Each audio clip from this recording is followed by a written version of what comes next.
In today's lecture, I'm going to discuss about the question paper of MSc Botany first semester, that is MBOT 104 paper code, and this paper is common with the zoology, that is MZoo 104, और paper का नाम है आपका tool and techniques in biological sciences. तो हम इसमें देखेंगे कि ये जो क्वेश्चन पेपर जस्ट अभी रिसेंट में ही इसका पेपर हुआ है बच्चों का 2024 में दिसंबर में। तो हम देखेंगे कि इसमें किस तरह का पैटर्न था और किस तरह के क्वेश्चंस जो है वो आए हुए थे। तो जैसा कि आपको पता है कि मैक्सिमम मार्क्स इसके लिए सीबीएस के अकॉर्डिंग जो हमारे पास मैक्सिमम मार्क्स अलॉट किए जाते हैं वो 40 मार्क्स का है, और इसमें आपको 5 क्वेश्चंस जो हैं वो टोटल में अटैम्प्ट करने हैं। और जैसा कि इसमें मैं बता दूं आपको कि आपके पास 2 सेक्शंस आते हैं, सेक्शन ए और साथ में सेक्शन बी। तो सेक्शन ए और सेक्शन बी में से आपको दो दो क्वेश्चन जो हैं वो अटैम्प्ट करने हैं, और एक क्वेश्चन जो होता है वो आपकी चॉइस है कि चाहे वो सेक्शन ए में से उठाओ आप, चाहे वो सेक्शन बी में से उठाओ। तो चलिए फ्रेंड्स, हम बात करेंगे question paper discussion of MSc botany first semester tool and technique. जैसा कि सबसे पहले मैंने आपको बताया कि सेक्शन ए की बात करते हैं, और आपको यहाँ पे 2 क्वेश्चंस जो हैं वो अटैम्प्ट करने हैं। तो सेक्शन ए में जो सबसे पहला क्वेश्चन आया हुआ था, फर्स्ट क्वेश्चन आपके पास था कि discuss the principle of gel electrophoresis and how proteins are separated by the SDS PAGE. तो यहाँ पर आपको बच्चों को क्या करना था, यहाँ पर बच्चों को जो भी इलेक्ट्रोफोरेसिस है, जैसे इन्होंने जेल इलेक्ट्रोफोरेसिस, तो ऑब्वियसली जो जेल इलेक्ट्रोफोरेसिस होती है, ये इलेक्ट्रोफोरेसिस है, उसमें हम जेल का इस्तेमाल करते ही हैं। जो भी हमारे चाहे डीएनए है या प्रोटीन्स हैं, उनकी मूवमेंट के लिए हमें जेल यूज़ करना पड़ता है। तो इलेक्ट्रोफोरेसिस का प्रिंसिपल जो है वो बच्चों को क्या करना था, डिस्कस करना था। और ख़ास करके इसमें जो एसडीएस पेज की अगर हम बात करते हैं, जैसे कि एसडीएस पेज का मतलब होता है sodium dodecyl sulfate polyacrylamide gel electrophoresis. तो स्पेशली इन्होंने जो क्वेश्चन मार्क किया हुआ था, फोकस किया हुआ था, वो प्रोटीन की सेपरेशन के ऊपर था, जो आपने एसडीएस पेज के थ्रू जो है परफॉर्म करनी थी। तो ये आपका 8 नंबर का क्वेश्चन था। इसी तरह से अगर हम क्वेश्चन नंबर सेकंड की बात करते हैं, तो क्वेश्चन नंबर सेकंड में हमें क्रोमेटोग्राफी का जो बेसिक प्रिंसिपल है, जैसे कि इसमें क्रोमेटोग्राफी में किस तरह से हम बात करते हैं इनके जो मोबाइल फेज़ होते हैं या फिर स्टेशनरी फेजेस वगैरह होते हैं, और ख़ास करके आपको ये टेक्निक जो है वो एक्सप्लेन करनी थी। सेपरेशन की टेक्निक की क्रोमेटोग्राफी में आप चाहे आयन एक्सचेंज क्रोमेटोग्राफी है, चाहे एफिनिटी क्रोमेटोग्राफी है, या जेल परमिएशन क्रोमेटोग्राफी है, किस तरह से आप सेपरेशन की टेक्निक करेंगे। और ख़ास करके आपके पास ये क्वेश्चन पूछा हुआ था एप्लीकेशन ऑफ द एचपीएलसी, तो हाई परफॉर्मेंस लिक्विड क्रोमेटोग्राफी की आपको एप्लीकेशंस को क्या करना था, टारगेट करना था। तो प्रिंसिपल इसमें 2 मार्क्स का था, और जो एप्लीकेशंस थी और जो आपकी सेपरेशन टेक्निक थी वो आपके 6 मार्क्स में पूछी हुई थी। इसी तरह से जो क्वेश्चन नंबर थर्ड आपको दिया हुआ था, क्वेश्चन नंबर थर्ड में आपको बियर लैम्बर्ट लॉ जो है उसको आपने क्या करना था, एक्सप्लेन करना था। तो जैसा कि कुछ बच्चे यहाँ पे कंफ्यूज हो रहे थे कि बियर लैम्बर्ट लॉ है क्या चीज़, या लैम्बर्ट बियर लॉ क्या है। तो एक्चुअल में 2 साइंटिस्ट थे, और इन्होंने एब्जॉर्बेंस के लिए अपना लॉ जो है वो दिया हुआ था कि जो भी एब्जॉर्बेंस होती है that is equal to constant into thickness of the medium into concentration of the medium. कि जो भी एब्जॉर्बेंस होगी वो एब्जॉर्बेंस किसके इक्वलेंट होती है, constant into thickness of the medium, कि जो भी आपकी मीडियम की थिकनेस है वो कितनी है, और साथ में ये किसके मल्टीप्लाई करोगे आप, कॉन्सेंट्रेशन ऑफ द मीडियम। तो इसको आप क्या बोलते हैं, लैम्बर्ट बियर लॉ। साथ में आपको क्या बोला हुआ था कि आपने यहाँ पर एक्सप्लेन करना था वर्किंग प्रिंसिपल, कि जो भी स्पेक्ट्रोफोटोमीटर है वो किस तरह से अपना काम करता है, इसके पार्ट्स आपको एक्सप्लेन करने थे डायग्राम के थ्रू, और साथ में स्पेक्ट्रोफोटोमीटर की जो भी एप्लीकेशंस हैं उनको आपने क्या करना था, डिस्कस करना था। तो फर्स्ट जो पार्ट था वो 2 मार्क्स का था, और जो सेकेंड वाला पार्ट था वो आपका 6 मार्क्स का था। इसी तरह से यहाँ पे जो क्वेश्चन नंबर 4 है उसमें आपने नोट्स लिखने थे, शॉर्ट नोट राइट करना था क्रायो प्रिजर्वेशन टेक्निक के ऊपर, कि क्रायो प्रिजर्वेशन क्या है, किस तरह से कोल्ड टेम्परेचर या -196 डिग्री लिक्विड नाइट्रोजन में हम चीज़ों को कैसे कंजर्व करते हैं, और इसमें कौन कौन से क्रायो प्रोटेक्टेंट वगैरह जो हैं उनको आपको डालने की ज़रूरत पड़ती है। इसी तरह से नेक्स्ट आपके पास जो बी पार्ट दिया हुआ था इसका वो था फेस कंट्रास्ट माइक्रोस्कोप। तो फेस कंट्रास्ट माइक्रोस्कोप में एक्चुअल में जैसे कि मैं बता दूं आपको, मान लो हमारे पास ये पैरामीशियम है, इस पैरामीशियम के ऊपर क्या है, ये सीलिया बैठे हुए हैं। अब सिंपल लाइट माइक्रोस्कोप में देखोगे बेटा तब तो आपको सिर्फ पैरामीशियम नज़र आएगा, लेकिन if you want to visualize the cilia of the paramecium, उस वक्त आपको क्या करना पड़ता है कि जो भी फेज़ होते हैं, जैसे कि आपको पता है जब वेव मूव करती है तो उसमें ट्रफ और क्रस्ट होते हैं, तो आपको जो फेज़ है उसको क्या करना होता है, शिफ्ट करना होता है। अगर आप फेज़ को शिफ्ट करोगे तो you can see the cilia which are present on the paramecium. तो आपको यहाँ पर फेज़ कंट्रास्ट माइक्रोस्कोप में शिफ्टिंग रिंग भी साथ में शो करनी थी कि किस तरह से शिफ्ट को करवा के, मतलब कि क्रस्ट और ट्रफ का शिफ्ट करवाया जाता है, जिसकी वजह से आपको सरफेस पर बैठे हुए ये सीलिया जो है वो नज़र आएंगे। तो ये था हमारे पास क्या, फेस कॉन्ट्रास्ट माइक्रोस्कोप। इसी तरह से जो यहाँ पर क्वेश्चन नंबर 5 यहाँ पर करा हुआ था, उसमें आपको पूछा हुआ था, इसमें ज़्यादातर बच्चे कन्फ्यूज़ हो रहे थे कि पता नहीं क्या क्वेश्चन डाला हुआ है। तो क्वेश्चन नंबर 5 में आपको दिया हुआ था differentiate between analytical centrifugation and density gradient centrifugation. तो बेटा यहाँ पर एनालिटिकल सेंट्रीफ्यूगेशन, जिसको ज़्यादातर बच्चे डिफरेंशियल सेंट्रीफ्यूगेशन और डेंसिटी ग्रेडियंट के हिसाब से ले रहे थे, तो एनालिटिकल सेंट्रीफ्यूगेशन जस्ट एक सेंट्रीफ्यूगेशन है, जिसमें कि वैसे तो सेंट्रीफ्यूगेशन का डेफिनेशन में हमारे पास दो तरह की आती हैं। एक होती है हमारे पास एनालिटिकल टाइप होती है, और दूसरी कौन सी होती है, हमारे पास प्रेपरेटिव टाइप होती है। एनालिटिकल टाइप में आप क्या करते हो, जो भी केमिकल दिया होता है या जो भी सैंपल दिया होता है उसमें कंपोनेंट्स को एनालाइज करते हैं कि सैंपल में आपके पास, मान लो ये सैंपल है और इसमें ये चीज़ें आपको यहाँ पर मिल रही हैं, तो इसमें क्या क्या प्रेजेंट है उसको एनालाइज करना है, उसको आप एनालिटिकल सेंट्रीफ्यूगेशन सिंपली बोलते हैं। तो इसमें कुछ भी नहीं है, इसमें आपको सिंपल सेंट्रीफ्यूगेशन का डेफिनेशन डालना था और आगे इसको डेंसिटी ग्रेडियंट डिफरेंशियल के हिसाब से ही आपको क्या करना था, एक्सप्लेन करना था।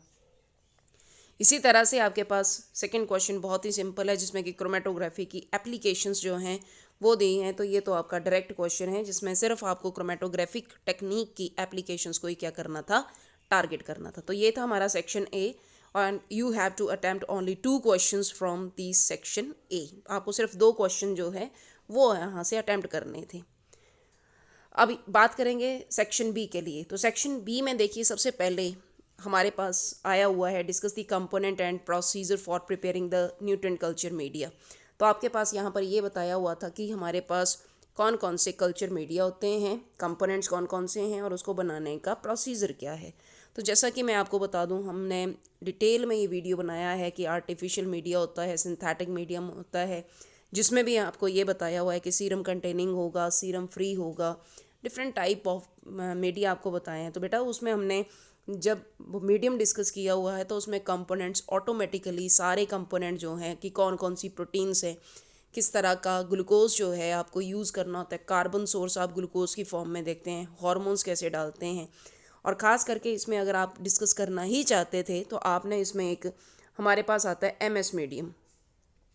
तो एमएस मीडियम जो है उसको थोड़ा सा डिस्कस करके आप यहाँ पर बता सकते थे कि उस मीडियम को कैसे बनाया जाता है। तो this was very simple question, और आप इसको अगर सिंपल मीडियम कल्चर मीडियम को ही डिस्कस कर देते तो ऑटोमेटिकली उसमें कंपोनेंट्स भी थे और साथ में उसके एक्चुअल में जब हम किसी भी मीडियम को कल्चर मीडियम को बनाते हैं तो उसमें प्रोपोर्शन, उसमें क्वांटिटी भी बतानी पड़ती है कि अगर ऑक्सीजन डाल रहे हैं तो भाई कितना कंसनट्रेशन में होगा, या जिब्रेलिन डाल रहे हैं तो कितना होगा, या कोई भी ग्लूकोज डाल रहे हैं तो वो कितनी मोलर या कितनी क्वांटिटी कितने ग्राम में जो है वो डाल रहे हैं। तो that was the preparation of nutrient culture medium.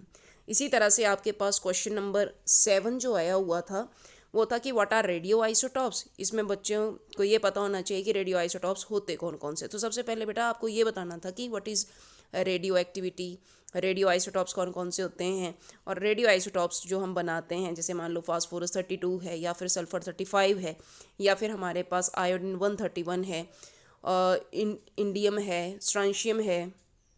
तो आपको साथ साथ में ये भी बताना था कि वो जो रेडियो आइसोटॉप्स होते हैं उनके प्लस पॉइंट क्या है। तो इसका सिंपल सा पॉइंट, जैसा कि आप पता है आपको कि कैल्विन साइकिल यूज़ करते हैं, और कैल्विन साइकिल जो C3 पाथवे है उसमें हम कार्बन का C14 फॉर्म जो है रेडियो एक्टिव यूज़ करते हैं ताकि आप उस पाथ को ट्रैक कर सकें।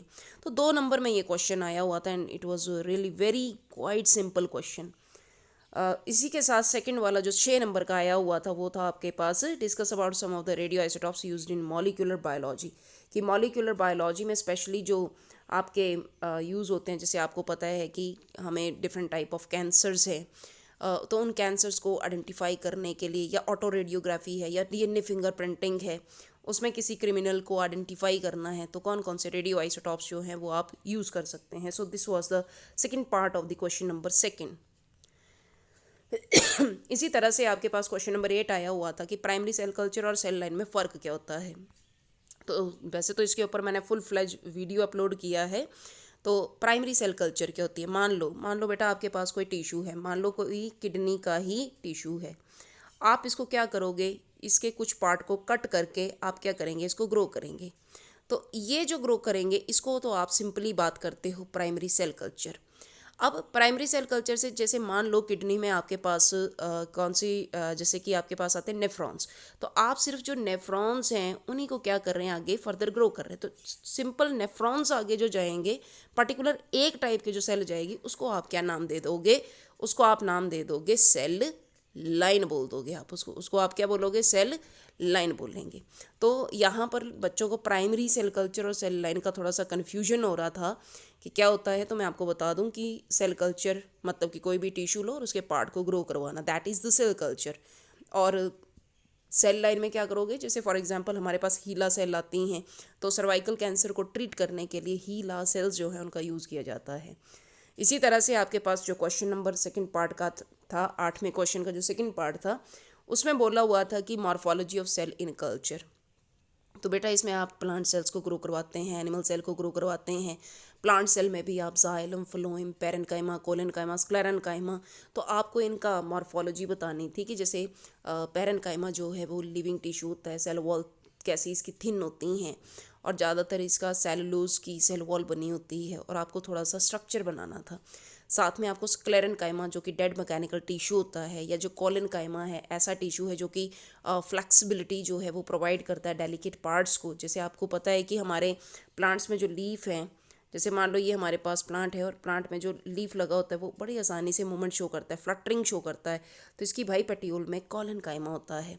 एनिमल सेल कल्चर जब आपने एक्सप्लेन करनी थी तो उसमें एपिथेलियल टिश्यूज़ के बारे में बता देना था, न्यूरल टिश्यूज़ के बारे में आपको यहाँ पर डिस्कस करना था, या फिर जो हमारे कनेक्टिव टिश्यू होते हैं, ब्लड होता है, प्लाज्मा सेल होती हैं, उनके बारे में डिस्कस होना था. सो ये बहुत इंपॉर्टेंट और बहुत ही सिंपल क्वेश्चन था.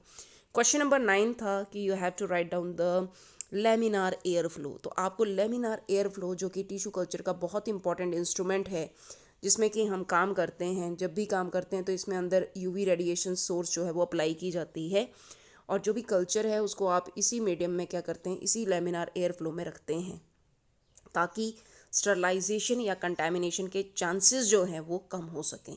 नेक्स्ट था हमारे पास मॉलिक्यूलर इमेजिंग. मॉलिक्यूलर इमेजिंग का मतलब क्या होता है, तो मॉलिक्यूलर इमेजिंग का मतलब ये होता है कि किस तरह से आपने मॉलिक्यूल को टैग करके किस तरह से आपने डिजीज़ को आइडेंटिफाई करना है. जैसे कि आपको पता है कि डीएनए है हमारा, तो जो भी हमारे पास डीएनए का पार्ट होता है उस डीएनए में आप सारे बच्चों को पता है कि जैसे क्या होते हैं, न्यूक्लियोटाइड्स होते हैं. न्यूक्लियोटाइड में क्या होगा, शुगर होगी, साथ में कोई ना कोई बेस लगा होगा, जैसे एडेनिन लगा है, और यहाँ पे क्या लगा होगा, फॉस्फेट. तो मॉलिक्यूलर इमेजिंग करवाने के लिए आपको क्या करना होता है कि ये वाला जो फॉस्फेट है, इस फॉस्फेट को आप क्या करते हैं, जो रेडियो लेबल्ड फॉस्फेट होता है उससे रिप्लेस कर देते हैं. तो जैसे ही आप इस फॉस्फेट को रेडियो लेबल्ड फॉस्फेट के साथ रिमूव करेंगे तो ये शाइन करेगा. मतलब कि आप इससे हमारी बॉडी में जो भी चीज़ें हो रही हैं उसको बड़े आसानी से देख सकते हैं. जैसे कि आप सीटी स्कैन करवाते हैं, पेट स्कैन करवाते हैं, टोमोग्राफी करवाते हैं, या स्पेक्ट करवाते हैं. तो ये इसमें आना था मॉलिक्यूलर इमेजिंग में. अब इसी तरह से क्वेश्चन नंबर 10 में दिया हुआ था कि you have to find out the 4 methods estimating population density. Population density को करवाने के लिए, आइडेंटिफाई करने के लिए बेसिकली जैसे कि डायरेक्ट मेथड आता है, इनडायरेक्ट मेथड आता है, और साथ में हमारे पास आते हैं सैम्पलिंग मेथड्स आते हैं. तो इनडायरेक्ट, इनडायरेक्ट और सैम्पलिंग मेथड्स में आपको पता नहीं कितने तरीके जो है वो बताए हुए हैं. जैसे कि आपको मार्क रिकैप्चर टेक्निक बताई हुई है, क्वाड्रेट मेथड्स बताए हुए हैं कि किस तरह से क्वाड्रेट्स का यूज़ करके आप प्लांट डाइवर्सिटी जो है उसको फाइंड आउट कर सकते हैं. आपको टोटल काउंट करने बताया हुआ है, आपको रैंडम सैम्पलिंग बताई हुई है, या फिर आपके पास ट्रांजैक्ट लाइन जो है उसका भी बताया था कि जो ट्रांजैक्ट लाइन हम फ्लो करेंगे और जो भी प्लांट इसके सराउंडिंग में आता है उसको हम कैलकुलेट करते हुए जाते हैं। तो ये थे हमारे पास कि किस तरह से आप पॉपुलेशन डेंसिटी को मेज़र कर सकते हैं। तो ये था हमारे पास tools and technique used in biosciences का क्वेश्चन पेपर, जिसको कि मैंने थोड़ा सा डिस्कशन के साथ बता दी कि इसमें क्या क्या आपने चीज़ों को मेंशन करना था। तो if you want the PDF that would be given in the description box. जो भी क्वेरी होगी, जो भी क्वेश्चन होगा, आप मुझसे पूछ सकते हैं। और मैक्सिमम पोर्शन के ऊपर मैंने पूरे वीडियोस जो हैं वो इसके detailed video with PDF add करे हुए हैं। So this is about your question paper discussion, that is botany MSc first semester tool and technique, and this is common paper with the zoology. Thank you so much for watching this lecture. Thanks a lot.